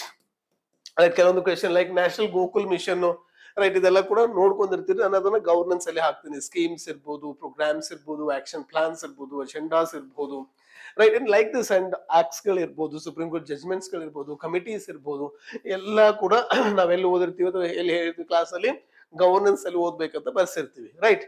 ಅದಾದ ನಂತರ ಇನ್ನೊಂದು ಬರ್ತದೆ ಆಪ್ಕಿ ಹಿಸ್ಟ್ರಿ ಅಂಡ್ ಆಪ್ಕಿ ಕಲ್ಚರ್. ಓಕೆ, ಇತ್ತೀಚೆಗೆ ಈ ಸರಿ ಏನ್ ಮಾಡಿದ್ರೆ ಒಂದು ಪೊಲಿಟಿಕಲ್ ಹಿಸ್ಟ್ರಿಯಿಂದ ಕ್ವೆಶನ್ ಕೇಳಿದಾನೆ. ಮೇ ಬಿ ಪ್ರಿಲಿಮ್ಸ್ ಅಲ್ಲಿ ಆಫನ್ ಕೇಳ್ತಿರ್ತಾರೆ ಪೊಲಿಟಿಕಲ್ ಹಿಸ್ಟ್ರಿ. ಅದು ಬಿಟ್ರೆ ದ ಕಲ್ಚರಲ್ ಹಿಸ್ಟ್ರಿ ಮೇಲೆ ಆಪ್ಕಿ, ದೆನ್ ಆರ್ಕಿಟೆಕ್ಚರ್ ಹಿಸ್ಟ್ರಿ ಮೇಲೆ ಆಮೇಲೆ ಕಲ್ಚರಲ್ ಹಿಸ್ಟ್ರಿ ಮೇಲೆ ರಿಲೇಟಿವ್ಲಿ ಜಾಸ್ತಿ ಕ್ವೆಶನ್ಸ್ ಅನ್ನ ಕೇಳ್ತಾರೆ. ಅದಾಗಿ ಕೂಡ ಈ ಸಾರಿ ನ್ಯಾಷನಲ್ ಮೂವ್ಮೆಂಟ್ ಮೇಲೆ ಕ್ವೆಶನ್ ಬಂದಿದೆ. ಹಾಗಾಗಿ ರಿಲೇಟಿವ್ಲಿ ಇವೆಲ್ಲದಕ್ಕಿಂತ ಕಂಪೇರ್ ಮಾಡಿದ್ರೆ, ರೈಟ್, ಎಲ್ಲವಕ್ಕಿಂತ ಕಂಪೇರ್ ಮಾಡಿದ್ರೆ ಓಕೆ ಸ್ವಲ್ಪ easiest part of this year UPSC ಯಾವುದು ಅಂದ್ರೆ ನಿಮ್ದು ಓಕೆ ಹಿಸ್ಟ್ರಿ ಆಗಿತ್ತು. ಅರ್ಥ ಆಯ್ತಲ್ಲ? ಸೊ ಹಾಗಿದ್ರೆ ಇದು ಕೂಡ ಈಸಿಯೆಸ್ಟ್ ಇತ್ತು. ಬಟ್ ಏನ್ ಹೇಳ್ತಾ ಇದ್ದೀನಿ, ನಾಟ್ ಆಲ್ ಕ್ವೆಶನ್ಸ್ ಎಲ್ರಿಗೂ ಗೊತ್ತಿರ್ಬೇಕಂತ ಏನು ಇಲ್ಲ. Next current affair. ಹಾಗಾದ್ರೆ ಇಲ್ಲಿ ತುಂಬಾ ಹುಡುಗರು ನನಗೆ ಕೇಳಿದ್ದೇನೆ ಸರ್ ಫೋನ್ ಮಾಡಿ, ಸರ್ ಏನಿದು UPSC 5 ವರ್ಷದ ಕರೆಂಟ್ ಅಫೇರ್ಸ್ ಕೇಳ್ತಾ ಇದ್ದಾರೆ, 3 ವರ್ಷದ ಕರೆಂಟ್ ಅಫೇರ್ ಕೇಳ್ತಾ ಇದಾರಲ್ಲ, ಹೆಂಗ್ ಓದ್ಬೇಕು ಅಂತ. ನಮ್ಮಂದ್ರೆ ನಾನು ನಿಮಗೆ ಹೇಳೋದು ಒಂದೇ, ಅದು 5 ವರ್ಷ 3 ವರ್ಷ ಅಂತ ಅಲ್ಲ ಅದು. ಓಕೆ, ಅಟ್ ಲೀಸ್ಟ್ ಅದು ಒಂದು ಸಾರಿ ಅದು ನ್ಯೂಸ್ ಅಲ್ಲಿ ಬಂದು ಹೋಗಿರುತ್ತೆ ಆ ವರ್ಷದಲ್ಲಿ. ಈಗ ಫಾರ್ ಎಕ್ಸಾಂಪಲ್ ನೀವು ಟರ್ಮರಿಕ್ ಬಗ್ಗೆ ನನಗೆ ಕೇಳ್ತಾ ಇದ್ರಿ, ಸರ್ ಯಾಕೆ ಅದೇ ಕ್ವೆಶನ್ ಕೇಳಿದ್ರೆ ಬಿಕಾಸ್ ನಿಮ್ಗೆಲ್ಲ ಗೊತ್ತೇ ಇರಬೇಕು, ತೆಲಂಗಾಣದ turmeric board of India establish ಮಾಡಿದೀವಲ್ವಾ, ಅದು ಕರೆಂಟ್ ಅಫೇರ್. ಹಾಗೆ ಅದೇನ್ ಮಾಡಿದ ಆ ಟಾಪಿಕ್ ಅನ್ನ ಇಟ್ಕೊಂಡು ಅದರ 360 ಅಲ್ಲಿ ಕ್ವೆಶನ್ಸ್ ಕೇಳ್ತಾ ಇದ್ದಾನೆ. ಆದ್ರೆ ಯಾವುದೇ ನ್ಯೂಸ್ ಅಲ್ಲಿ ಬರ್ಲಿ ಅದ್ರ ಬಗ್ಗೆ ನಿಮಗೆ ಓಕೆ 360 ಡಿಗ್ರಿಯಲ್ಲಿ ಒಂದು ಇನ್ಫಾರ್ಮೇಶನ್ ಇರಬೇಕು ಅನ್ನೋದು ಇದು ನೋಡಿ ನಾವು ಕಲಿಬೇಕಾಗ್ತದೆ. ಅರ್ಥ ಆಯ್ತಲ್ಲ? ಸೊ ಹಾಗಾಗಿ ಒಂದು ಬ್ರೀಫ್ ಆಗಿ ಐಡಿಯಾ ಬಂತು ಅಂತ ಅನ್ಕೋತೀನಿ. ಹಾಗೆ ನಿಮ್ಗೆ ಒಂದು ಕಿವಿ ಮಾತು ಹೇಳಕ್ಕೆ ಏನ್ ಇಷ್ಟಪಡ್ತೀನಿ ಅಂತ ಅಂದ್ರೆ, ಓದೋದಕ್ಕಿಂತ ಅರ್ಥ ಮಾಡ್ಕೊಳ್ಳೋದು ಕಲೀರಿ. ಎಷ್ಟು ಅವರ್ ಓದ್ತೀನಿ ಅನ್ನೋದಕ್ಕಿಂತ ಏನ್ ಓದಿದೀನಿ, ಏನ್ ನಾನು ರಿಟೈನ್ ಮಾಡಿದ್ದೀನಿ ಅನ್ನೋದನ್ನ ಕಲ್ಕೊಳ್ಳಿ. ಹಾಗಿದ್ರೆ ಕೆಲವೊಬ್ರಿಗೆ ಸರ್ ಅಂಡರ್ಸ್ಟ್ಯಾಂಡಿಂಗ್ ಹೆಂಗ್ ಬೆಳೀತಿದೆ ಅಂತ ಅಂದಾಗ, ಎಸ್ ಆಪ್ಕಾ ಕನ್ಸಿಸ್ಟೆನ್ಸಿ. ಓಕೆ, ಯಾವುದೇ ವಿಷಯ ನೀವು ಕನ್ಸಿಸ್ಟೆಂಟ್ ಆಗಿ ಶ್ರದ್ಧೆಯಿಂದ ಮಾಡಿದ್ದೇ ಆದ್ರೆ ನಿಮ್ಗೆ ಆ ಸಬ್ಜೆಕ್ಟ್ ಮೇಲೆ ಆಸಕ್ತಿ ಬರ್ತದೆ. ಯಾವಾಗ ಆಸಕ್ತಿ ಇದೆ, ಇಂಟ್ರೆಸ್ಟ್ ಬಿಲ್ಡ್ ಆಯ್ತು ಅಂದ್ರೆ automatically will start to enjoy that subject. ಯಾವಾಗ ಆ ಸಬ್ಜೆಕ್ಟ್ ನೀವು ಎಂಜಾಯ್ ಮಾಡಕ್ ಶುರು ಮಾಡ್ತೀರಲ್ಲ, ಆಟೋಮೆಟಿಕ್ಲಿ ಅದು ನಿನ್ನ ಅಂಡರ್ಸ್ಟ್ಯಾಂಡಿಂಗ್ ತುಂಬಾ ಬೆಳೀತಾ ಹೋಗ್ತದೆ, ಕ್ಲಾರಿಟಿ ಬರುತ್ತೆ. ಯಾವಾಗ ಅದು ಕ್ಲಾರಿಟಿ ಬರುತ್ತಲ್ಲ, ಯಾವುದೇ ರೀತಿಯ ಕ್ವೆಶನ್ಸ್, ಅರ್ಥ ಆಯ್ತಲ್ಲ, ಬಿ ಇಟ್ ಓಕೆ ಏನೋ ಯಾವುದೇ ಡೈರೆಕ್ಷನ್ ಅಲ್ಲಿ ಕ್ವೆಶನ್ಸ್ ಕೇಳಿದ್ರು ಕೂಡ, 360 ಯಾವುದೇ ಡೈರೆಕ್ಷನ್ ಅಲ್ಲಿ ಕ್ವೆಶನ್ ಕೇಳಿದ್ರು ಕೂಡ ನೀ ಅದನ್ನ ಅಟೆಂಡ್ ಮಾಡ್ತಿ. ಹಾಗಾಗಿ ಇದಕ್ಕಿರೋದು ಒಂದೇ, revise. Read, revise, give test. ಪದೇ ಪದೇ ಪದೇ ಮಾಡಬೇಕು. ಎಲ್ಲಿವರೆಗೂ ಮಾಡಬೇಕು ಅಂದ್ರೆ ಅದು ಅಂಡರ್ಸ್ಟ್ಯಾಂಡ್ ಆಗೋವರೆಗೂ, ಸಬ್ ಕಾನ್ಶಿಯಸ್ ಮೈಂಡ್ ವರ್ಗೂ ಓಕೆ ಹೋಗೋವರೆಗೂ, ಸಬ್ ಕಾನ್ಶಿಯಸ್ ಮೈಂಡ್ ಏನಿದೆಯಲ್ಲ ಅಲ್ಲಿ ಹೋಗೋವರೆಗೂ, ನಿಮ್ಮ ಕಗ್ನೇಟಿವ್ ಎಬಿಲಿಟಿ ಸ್ಟ್ರಾಂಗ್ ಆಗೋವರೆಗೂ ಬಿಡಬಾರ್ದು. ಅರ್ಥ ಆಯ್ತಲ್ಲ? ಸೊ ಹಾಗಾಗಿ ಇದು ದ ಸಬ್ಜೆಕ್ಟ್. ಹಾಗಾಗಿ ಸರ್ ದ ನೆಕ್ಸ್ಟ್ ಹಾಗಿದ್ರೆ ನಿಮಗೆ ಗೊತ್ತಾಯ್ತು how the question paper was. ಹಾಗಿದ್ರೆ ಓವರ್ ಆಲ್ ಆಗಿ ಹೇಳೋದಾದ್ರೆ ಅವರೇಜ್ ಅನ್ನ ತೆಗೆದುಕೊಂಡ್ರೆ the question paper was relatively moderate ಇತ್ತು, ಪ್ಲಸ್ ಲೆಂತಿಯರ್ ಇತ್ತು. ಅರ್ಥ ಆಯ್ತಲ್ಲ? ಸೊ ಲೆಂತಿಯರ್ ಇತ್ತು. ಓಕೆ, ಸೊ ಹಾಗಾಗಿ ಸೊ ಬೇಸ್ಡ್ ಆನ್ ದಟ್ ನನ್ನ ಓಕೆ ಅನಿಸಿಕೆ ಇದು. I am not UPSC and so mite be the UPSC ಗೂ ಮತ್ತು ನಾವು ಕೊಡ್ತಕ್ಕಂಥ ಪ್ರಿಡಿಕ್ಷನ್ಗೂ ಸ್ವಲ್ಪ ಡಿಫ್ರೆನ್ಸ್ ಆಗ್ಬಹುದು. ಅರ್ಥ ಆಯ್ತಲ್ವಾ? ಯಾಕೆಂದಾಗ ಯಾವುದೋ ಒಂದು ಕಟ್ ಆಫ್ ಅನ್ನ ಕೊಡ್ಬೇಕಾದ್ರೆ ನಿಮ್ಗೆಲ್ಲ ಗೊತ್ತೇ ಇರುತ್ತಲ್ವಾ, based on number of vacancies. Okay, ಅದ್ರ ಮೇಲೆ ಡಿಪೆಂಡ್ ಆಗ್ತದ. ಆಮೇಲೆ ಇನ್ನೊಂದು ಕೂಡ ನಿಮ್ಗೆಲ್ಲ ಗೊತ್ತೇ ಇರಬೇಕು, ದ ರೆಪ್ರೆಸೆಂಟೇಷನ್ ವಿಂಡೋ ಕೂಡ ಓಪನ್ ಆಗಿದೆ ಯಾವುದಕ್ಕೆ, ನಿಮ್ಮ ಸೊ UPSC ಗೆ. ಸೊ ಹಾಗಾಗಿ ಕೆಲವೊಂದು ಕ್ವೆಶನ್ಸ್ ರಾಂಗ್ ಇದ್ರು ಕೂಡ the can be get deleted. So delete ಆಗ್ತಕ್ಕಂಥ ಚಾನ್ಸ್ ಕೂಡ ಇರುತ್ತೆ. ಹ್ಯಾಸ್ ಹೋದ ವರ್ಷ 3-4 ಕ್ವೆಶನ್ಸ್ ಡಿಲೀಟ್ ಆಗಿದೆ. ಅದೇ ತರ ಈ ಸರಿನೂ ಆಗ್ಬೋದು, ಆಗದೆ ಇರ್ಬೋದು. ಹಾಗೆ ಅದರ ಆಧಾರದ ಮೇಲೆ so the best, I am telling you, the best score ಯಾವುದು ಅಂತ ಅಂದಾಗೆ 85+. the best I'm talking, I'm always talking with respect to the GM. ಅರ್ಥ ಆಯ್ತಲ್ಲ? ಸೊ ಇದಕ್ಕಿಂತ ಕಡಿಮೆ ಬರಬಹುದು, ಯಾವ್ದು ನಿಮ್ಮ GM ಆದ್ರೂ ಆಗಿರ್ಬೋದು, ಇಲ್ಲಾಂದ್ರೆ ಅಪ್ಕ ಜೋ ನಿಮ್ಮ ಕೆಟಗರೀಸ್ ಏನೇನಿದೆ. ಓಕೆ, ಸೊ ಇದಕ್ಕಿಂತ ಸ್ವಲ್ಪ ಮಾರ್ಕ್ಸ್ ಕಡಿಮೆ ಬಂದಿರುತ್ತೆ, ಅದನ್ನ ನೀವು ನೋಡ್ಕೋಬೇಕು. Okay, if you are okay in between the 80 to 85+ ಇತ್ತು ಅಂದ್ರೆ start preparing for the mains. Okay, mains ಗೆ ಶುರು ಮಾಡೋದು ಬೆಟರ್ ಅಂತ ಅನ್ಕೋತೀನಿ. ಯಾಕೆಂದ್ರೆ ಆಮೇಲೆ ಇನ್ನೊಂದು ಏನಂದ್ರೆ ದೇ ಆರ್ ನಾಟ್ ನಿಮ್ಮನ್ನ ವೇಟ್ ಮಾಡಿಸೋದಿಲ್ಲ UPSC. ಐ ಥಿಂಕ್ ಇನ್ನೊಂದು 15-20 ಡೇಸ್ ವಿತಿನ್ ಅಲ್ಲೇ ನಿಮ್ಗೆ ಓಕೆ ರಿಸಲ್ಟ್ ಅನ್ನ ಫರ್ನಿಶ್ ಮಾಡ್ತಾರೆ ಅವರು. ಸೊ ಹಾಗಾಗಿ ಅಷ್ಟ್ರ ಒಳಗೆ ಓಕೆ ನಿಮ್ಗೆ ಓದೋ ಮೂಡ್ ಇಲ್ಲ ಅಂದ್ರೂ ಕೂಡ ನನ್ನ ಪ್ರಕಾರ ಆಪ್ಷನಲ್ ಪೇಪರ್ ಅನ್ನ ಈಗ ಯಾರು ಓದಿರ್ತೀರಿ, ಒಂದ್ಸಾರಿ ನಿಮ್ಗೆ ಯಾವ್ದ್ರಲ್ಲಿ ವೀಕ್ ಅನ್ಸುತ್ತಲ್ಲ ಆ ಏರಿಯಾನ ಫೋಕಸ್ ಮಾಡಿ ಆಪ್ಷನಲ್ ಫಿನಿಶ್ ಮಾಡೋದು ಬೆಟರ್ ಅಂತ ಅನ್ಸುತ್ತೆ. ಬಟ್ ಸುಮ್ನೆ ಕೂರ್ಬೇಡ್ರಿ. ಅರ್ಥ ಆಯ್ತಲ್ಲ? ಸೊ ಒಂದ್ ವೇಳೆ ಸರ್ ನಾವು ಸುಮ್ನೆ ಕುತ್ಕೊಂಡೆ ಒಂದು ರಿಸಲ್ಟ್ ಬಂತು, ನಂದು ಓಕೆ ನೇಮ್ ಇದೆ ಅಂತ ಅನ್ಕೊಳ್ಳಿ, ಕರೆಕ್ಟ್ ಆಗಿ ನೀವು ಕುತ್ಕೊಂಡು ರಿಸಲ್ಟ್ ಬಂದ ದಿನದಿಂದ ನೀವು ಕರೆಕ್ಟ್ ಆಗಿ ಕುತ್ಕೊಂಡು ಓದಿದ್ರು 3 ಮಂತ್ ಅಲ್ಲಿ, ಯಾರು ಹೇಳ್ತಾ ಇರೋದು ಆಲ್ರೆಡಿ ಬೇಸಿಕ್ಸ್ ಗೊತ್ತಿರ್ಬೇಕು ನಿಮಗೆ. ಓಕೆ, ಅಂತವ್ರು ಕರೆಕ್ಟ್ ಆಗಿ ಕುತ್ಕೊಂಡು ನೀವು ಓದಿದ್ದೇ ಆದ್ರೆ ನೀವು ಕ್ಲಿಯರ್ ಮಾಡ್ತೀರಿ ಮೇನ್ಸ್ ಅನ್ನ. ಅರ್ಥ ಆಯ್ತಲ್ಲ? ಬಟ್ ಅದಕ್ಕೆ ಹೇಳಿದ್ನಲ್ಲ, ರೀಡ್ ಇರ್ಬೇಕು, ಪ್ಲಸ್ ರಿವೈಸ್ ಇರ್ಬೇಕು, ಪ್ಲಸ್ ಟೆಸ್ಟ್ ಇರ್ಬೇಕು, RRT. ಅಂದ್ರೆ ಟೆಸ್ಟ್ ಕೊಡ್ಲೇಬೇಕಾಗ್ತದ. ಬೀಟ್ ಪ್ರಿಲಿಮ್ಸ್ ಆರ್ ಮೇನ್ಸ್ ಗೊತ್ತಿರುತ್ತೆ, ಕಂಪಲ್ಸರಿ ಕೊಡ್ಬೇಕಾಗ್ತದ. ಅರ್ಥ ಆಯ್ತಲ್ಲ? ಸೊ ಹಾಗಾಗಿ ಇದು ಕಟ್ ಆಫ್. ಹಾಗೆ ಸರ್ ಇದರಿಂದ ಏನ್ ಪಾಠ ಕಲಿಬೇಕು ನಾವುಗಳೆಲ್ಲ ಅಂತ ಅಂದ್ರೆ, once again UPSC okay prove ಮಾಡಿದೆ ನೋಡ್ರಪ್ಪ, ಇಲ್ಲಿ ಓಕೆ ರಟ್ಟ ಹೊಡೆಯೋರಿಗೆ ಜಾಗ ಇಲ್ಲ. ಕೆಲವೊಂದು ಕ್ವೆಶನ್ಸ್ ಬಿಟ್ರೆ ಬಟ್ ರಟ್ಟ ಹೊಡೆಯೋರಿಗೆ ಜಾಗ ಇಲ್ಲ. ಇದು ಯಾರಿಗೆ ಅಂತ ಅಂದ್ರೆ only those who understand. Okay, ಯಾರು ಆಪ್ಕ ಸಿಲಾಬೈಯನ್ನ ಅಂಡರ್ಸ್ಟ್ಯಾಂಡ್ ಮಾಡ್ಕೋತೀರಿ, ಯಾರು ಅಂಡರ್ಸ್ಟ್ಯಾಂಡ್ ಮಾಡ್ಕೊಂಡು ಓದ್ತೀರಿ ಇಲ್ಲಿ. ಹಾಗಾಗಿ ನಾನು ಡೆಪ್ತ್ ಆಫ್ ನಾಲೆಜ್ ಗಿಂತ okay I believe range of knowledge. Okay, ಈಗ ಫಾರ್ ಎಕ್ಸಾಂಪಲ್ ನೀವು ನೋಡ್ಕೊಳ್ಳೋದು ಕ್ವೆಶನ್ಸ್ ಹಂಗೆ ಇದೆ. ಓಕೆ, ಡೆಪ್ತ್ ಕೇಳಂಗಿಲ್ಲ, ಯಾಕೆಂದ್ರೆ you are not a specialist and you specialist ಅಲ್ಲ ನೀವು, you are the generalist. The bureaucrats are nothing but generalist ಆಗಿರೋದ್ರಿಂದ ದ ಕ್ವೆಶನ್ಸ್ ಕೂಡ ಅದೇ ತರ ಬರ್ತದ. ಸರ್ ಹಾಗೆ ಕೆಲವೊಂದು ಕ್ವೆಶನ್ಸ್ ಹಂಗೆ ಬರುತ್ತಲ್ಲ, ಏನ್ ಮಾಡ್ಬೇಕು? ನಾನು ಹೇಳಿದ್ನಲ್ಲಪ್ಪ ನಿಮಗೆ 100 ಕ್ವೆಶನ್ ಅಟೆಂಡ್ ಮಾಡ್ರಿ ಅಂತ ಕೇಳಂಗಿಲ್ಲ ಅವರು, ಎಷ್ಟ ಲೆಸ್ ದನ್ 50%. ಆ ತರ ಸ್ಟ್ರಾಟಜಿ ಮಾಡ್ಕೊಳ್ಳಿ, ಟ್ಯಾಕ್ಟಿಕ್ಸ್ ಇರ್ಲಿ, ಅದ್ರ ಪ್ರಕಾರ ಯು ಕ್ಯಾನ್ ಗೋ. ಹಾಗಾಗಿ ಈ ಕ್ವೆಶನ್ಸ್ ಅನ್ನ ನೀವು ನೋಡ್ಕೊಂಡ್ರ ಚೆನ್ನಾಗಿ. ಹಾಗಿದ್ರೆ ಮೇನ್ಸ್ ನೋಡಿ, ಈಗ ಒಂದು ಯಾರು ಕ್ವಾಲಿಫೈ ಆಗೋದಿಲ್ಲ, ನಥಿಂಗ್ ಟು ವರಿ. ಅರ್ಥ ಆಯ್ತಲ್ಲ? ಎಲ್ಲದೂ ಆಗೋದು ಒಳ್ಳೇದಕ್ಕೆ. ಆಮೇಲೆ ಒಂದು ಮಾತ್ರ ಸತ್ಯ, ನೀವ್ ಯಾರು ಎಫರ್ಟ್ ಹಾಕ್ತಾ ಇದ್ದೀರಿ, ರೈಟ್ ಟೈಮಲ್ಲಿ ಏನ್ ಸಿಗ್ಬೇಕು ಅದು ಸಿಕ್ಕೇ ಸಿಗುತ್ತೆ. ಹೌದಲ್ಲ? ಬೀಟ್ ಭಗವದ್ಗೀತಾ ಅಥವಾ ನೀವು ಏನೇನಿದಾವೆ ಧರ್ಮ ಗ್ರಂಥಗಳು ಹೇಳೋದು ಎಲ್ಲ ಒಂದೇ, work hard. Okay, focus on your work. ಅರ್ಥ ಆಯ್ತಲ್ಲ? ಅದಕ್ಕೆ ವರ್ಕ್ ಈಸ್ ವರ್ಷಿಪ್. ಎಷ್ಟು ಸಾಧನ ಅಷ್ಟು ಓದಿ, ಆದ್ರೆ ಓದೋದು ಹೆಂಗಿರ್ಬೇಕು ಅಂದ್ರೆ ಆಗೇನ್ ಹೇಳ್ತಾ ಇದ್ದೀನಿ, ಡಿಫ್ರೆಂಟ್ ಆಗಿರ್ಲಿ, ಬರೆಯೋ ಡಿಫ್ರೆಂಟ್ ಆಗಿರ್ಲಿ, ಥಿಂಕ್ ಮಾಡೋ ಡಿಫ್ರೆಂಟ್ ಆಗಿರ್ಲಿ. ಅರ್ಥ ಆಗಿದೆ? ಮೇನ್ಸ್ ಇಸ್ ಆಲ್ ಅಬೌಟ್ ನೋಡೋಣ. ಅದು next will go with the mains classes to upcoming days ಅಲ್ಲಿ. ಅವಾಗ ಹೇಳೋಣಂತ ಯಾವ ತರ ಮೇನ್ ಸ್ಟ್ರಾಟಜೀಸ್ ಇರಬೇಕು ಅಂತ ಹೇಳಿ. ಸೊ ಹಾಗಾಗಿ ಇದು. ಆಮೇಲೆ ಇನ್ನೊಂದು ಹಾಗಿದ್ರೆ 2026 ನಮ್ಗೆ ಹೇಳೋದೇನು ಅಂದ್ರೆ, ನಮ್ಗೆಲ್ಲ ಅಗೇನ್ ಈಗ ಆಲ್ರೆಡಿ ಕ್ಯಾಲೆಂಡರ್ ಬಂದಿದೆ UPSC ಇದು. ಓಕೆ, ಹಾಗಿದ್ರೆ ಮೇ ತಿಂಗಳಲ್ಲಿ ಮತ್ತೆ ಎಕ್ಸಾಮ್ ಆಗೋದ್ರಿಂದ ರೈಟ್. ಸೊ ಈಗ ಅಗೇನ್ ಓಕೆ ಯಾರು ಕ್ಲಿಯರ್ ಮಾಡೋದಿಲ್ಲ, ಓಕೆ ಸೊ ಅವ್ರಗಳಿಗೆ ಹೇಳ್ತಾ ಇರೋದು ನೋಡಿ, ನೀವು ಫಸ್ಟ್ ಹಾಗಿದ್ರೆ 2 to 3 months ಏನಿರ್ಲಿ, ಓಕೆ ಫ್ರಮ್ ದಿಸ್ ಮಂತ್ ಇಂದ ಏನಿರ್ಬೇಕಂದ್ರೆ ಆಪ್ಷನಲ್ ಪೇಪರ್ಸ್ ಅನ್ನ ತಗೊಳ್ಳಿ. ನೀವು ಯಾಕೆಂದ್ರೆ UPSC ಎಷ್ಟು ಆಪ್ಷನಲ್ ಪೇಪರ್ ಸ್ಟ್ರಾಂಗ್ ಆಗಿರ್ತೀರಿ ಅಷ್ಟು ಒಳ್ಳೆ ಮಾರ್ಕ್ಸ್ ಬರ್ತದ.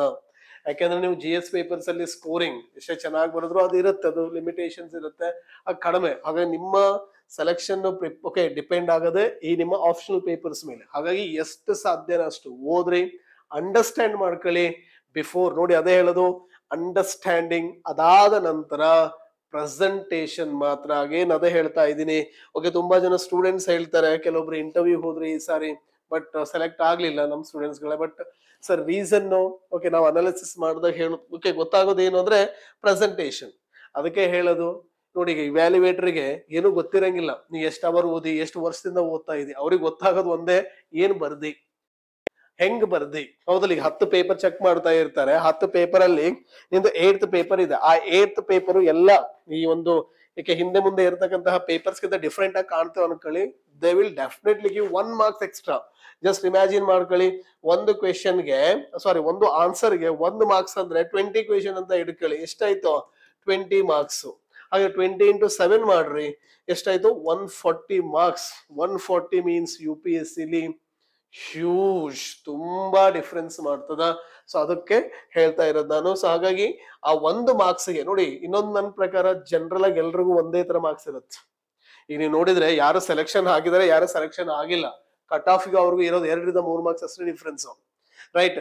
ಹಾಗಿದ್ರೆ ಆ 2 ರಿಂದ 3 ಮಾರ್ಕ್ಸ್ ನಿಮ್ಮ ಕಾಂಪಿಟೇಷನ್ ಅಥವಾ ನಿಮ್ಮ ಕಾಂಪಿಟೆನ್ಸ್ ಅಥವಾ ನಿಮ್ಮ ಥಿಂಕಿಂಗ್ ಅಥವಾ ನಿಮ್ಮ ರೈಟಿಂಗ್ ಮೇಲೆ ಡಿಪೆಂಡ್ ಆಗ್ತದೆ. ಹಾಗೆ ನೀವು ಎಷ್ಟು ಚೆನ್ನಾಗಿ ಡಿಫ್ರೆಂಟ್ ಆಗಿ ಪ್ರೆಸೆಂಟ್ ಮಾಡೋದು ಕಲಿತೀರೋ ಅಷ್ಟು ಒಳ್ಳೆ ಮಾರ್ಕ್ಸ್ ಗಳು ಬರ್ತದೆ. ಇಟ್ಸ್ ಆಲ್ ಅಬೌಟ್ ರೈಟಿಂಗ್, ಅರ್ಥ ಆಯ್ತಲ್ಲ?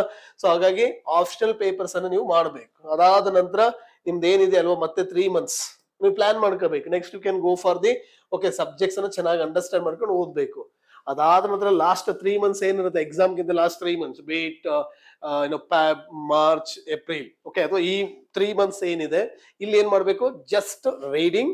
ನೋಡಿ ಜಾಸ್ತಿ GK ತರ ಓದ್ಬೇಕು. ಇಲ್ಲಿ ನೀವು ಬುಕ್ಸ್ ಅನ್ನ ಓದಿದ್ರ, ಆ ಬುಕ್ಸ್ ಜೊತೆಗೆ GK ಬುಕ್ಸ್ ಅನ್ನ ತಗೊಂಡು ಓದಿ, ಒಂದು ಯಾವ್ದಾದ್ರು ಲೂಸೆಂಟ್ ಆದ್ರೂ ತಗೊಳ್ಳಿ ಅಥವಾ ಇನ್ನೇನಾದ್ರೂ ತಗೊಂಡು ಅದ್ರ ರಿಪೀಟೆಡ್ ಆಗಿ ಓದ್ಬೇಕು. ಅದಾದ ನಂತರ ಗಿವ್ ಮಾರ್ಕ್ಸ್. ಎಷ್ಟು ಟೆಸ್ಟ್ ಕೊಡ್ತಿರೋ ಟ್ರಸ್ಟ್ ಮೀ ಅಷ್ಟೇ ನಿಮ್ಗೆ ಒಳ್ಳೆ ಮಾರ್ಕ್ಸ್ ಬರ್ತದೆ.